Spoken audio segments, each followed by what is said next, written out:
নমস্কার বন্ধুগণ, দূর দূরান্তের কাছের পিঠের সকল আমাদের বন্ধুদের জানাই অনেক অনেক অভিনন্দন।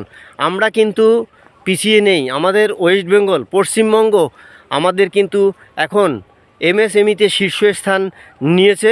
আপনারা সেটা একটু যদি ভেবে দেখেন যে যে শিল্প আমাদের এখানে গঠিত হচ্ছে এবং গঠন হচ্ছে, যেমন ধরুন প্রত্যেকটা দুর্গাপুজো থেকে শুরু করে আমাদের যে পুজোগুলো হয়, কালী পুজো হয়, তারপরে জগদ্ধাত্রী পুজোয় চন্দননগরের ভূমিকা কিন্তু আপনারা দেখেছেন।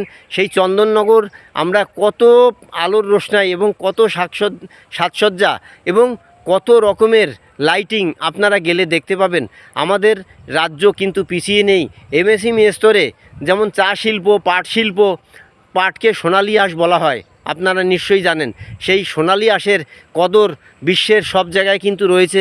আমাদের এখানে কিন্তু এখন প্লাস্টিকে জর্জরিত। আপনি ড্রেন সব জায়গায় গাছ লাগাবেন, চাষ করবেন, চাষের জমিতে পর্যন্ত প্লাস্টিকের সেই কি বলবো দূষণ ছড়িয়ে যাচ্ছে। তাই প্লাস্টিকের থেকে আমাদের দূরে থাকতে হবে। তাই পাট শিল্পকে জোর দিতে হবে। সোনালী আঁশ বলা হয় পাট শিল্পকে, যাতে আমাদের দেশের সরকার, আমাদের রাজ্যের সরকার, রাজ্য সরকার যাতে সেই পাট শিল্পের উপরে বেশি জোর দেন এবং প্লাস্টিক যাতে বর্জন করেন, সেই দিকটা আমাদের কিন্তু চিন্তাভাবনা রাখতে হবে। তাই আমরা কিন্তু বন্ধু অনেক দিকে এগিয়ে আছি। এমএসএমইতে আমরা কিন্তু প্রথম পশ্চিমবঙ্গ বিশ্বের বিভিন্ন শাখায়, বিশেষ করে ক্ষুদ্র ও মাঝারি শিল্পতে এমএসএমই স্তরে হস্তশিল্পে প্রথম স্থানে রয়েছে। কিন্তু আমাদের হস্তশিল্পে কিন্তু ওয়েস্ট বেঙ্গল কিন্তু এগিয়ে এবং প্রথম স্থান অধিকার করে।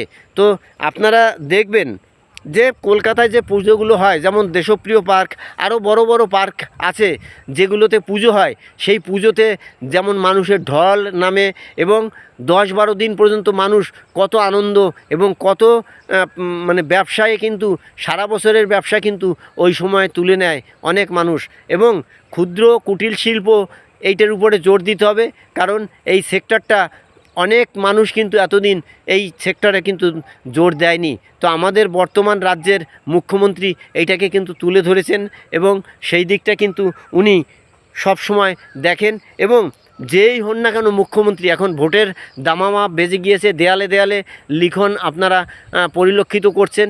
তো যিনিই পরবর্তীতে মুখ্যমন্ত্রী হয়ে আসেন না কেন, মানবিক মুখ তাকে হতেই হবে, মানবিক দিকগুলো দেখতে হবে, মানুষের দুঃখ দুর্দশার কথা ভাবতে হবে, তবেই কিন্তু আমাদের উন্নতি আরও হবে। ইতিমধ্যে অনেক উন্নতি হয়েছে, আরও হবে, আরও আমরা আশাবাদী। এবং প্রত্যেক রাজ্য যাতে এগিয়ে যায়, শুধু আমাদের একটা রাজ্য এগোলে হবে না, প্রত্যেক রাজ্যের মানুষ প্রত্যেক রাজ্যে যাবে, প্রত্যেক রাজ্যের মানুষ প্রত্যেক রাজ্যে কাজ করবে এবং সুরক্ষিত থাকবে এবং নারী সন্তান প্রত্যেকে যাতে ভালো থাকে এবং স্বাস্থ্য ব্যবস্থা পরিকাঠামো যাতে আরও উন্নতি হয়, সেই দিকগুলোকে দেখতে হবে। তবে ক্ষুদ্র শিল্পে আমরা কিন্তু অনেক এগিয়ে। চা শিল্প, পাট শিল্প, এইসব উৎসবকেন্দ্রিক শিল্প, যেমন ধরুন দুর্গাপুজো, বিভিন্ন পুজোয় কলকাতার মতো এত আনন্দ।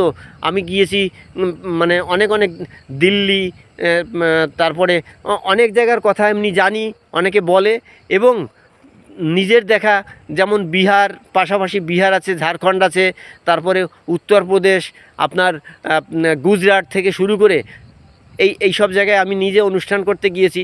সেখানে আমি দেখেছি এতটা আনন্দ, এত পুজোর সময় উৎসাহ আমার কিন্তু চোখে পড়েনি। বন্ধুরা, আপনাদের কেমন পড়েছে আপনারা সেটা কমেন্টে জানাবেন। তবে আমাদের পশ্চিমবঙ্গ, কলকাতা বিশেষ করে এগিয়ে উৎসবকেন্দ্রিক শিল্পে, এমএসএমইতে, ক্ষুদ্র শিল্পে, পাট শিল্পে এবং এই যে শিল্পগুলো আরও যদি উন্নতি করা যায়, তাহলে এই উন্নতির শিখরে আমরা কিন্তু থাকবই এবং চিরদিন।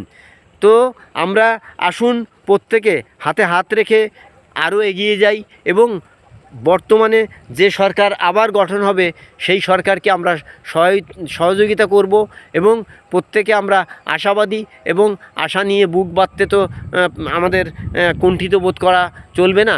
আমরা যাতে একটু ভালো থাকতে পারি সেই দিকটা দেখতে হবে এবং প্রত্যেকে এমএসএমইর উপরে জোর দেবেন। এই বিশেষ শিল্পটাকে আমরা যদি আরও উন্নতির শিখরে নিয়ে যেতে পারি, তাহলে আমাদের কিন্তু দুঃখ দুর্দশা অনেকটাই কিন্তু কমবে। তাই আমি বলবো এমএসএমই এবং বিভিন্ন স্তরগুলো আমাদের কিন্তু সেটা দেখতে হবে, তাহলেই আমরা কিন্তু উন্নতির শিখরে পৌঁছে যাব।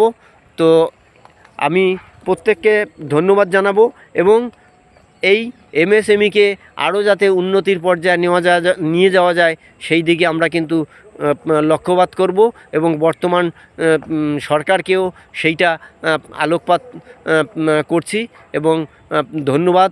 আমরা আনন্দে থাকব, আনন্দ আমাদের মধ্যে বর্তমান থাকবে, বিদ্যমান থাকবে। প্রত্যেকে ভালো থাকবেন। সকলকে অভিনন্দন জানিয়ে আজকের ভিডিওটা আমি এখানেই রাখছি। আবার আসবো অন্য দিন। ধন্যবাদ।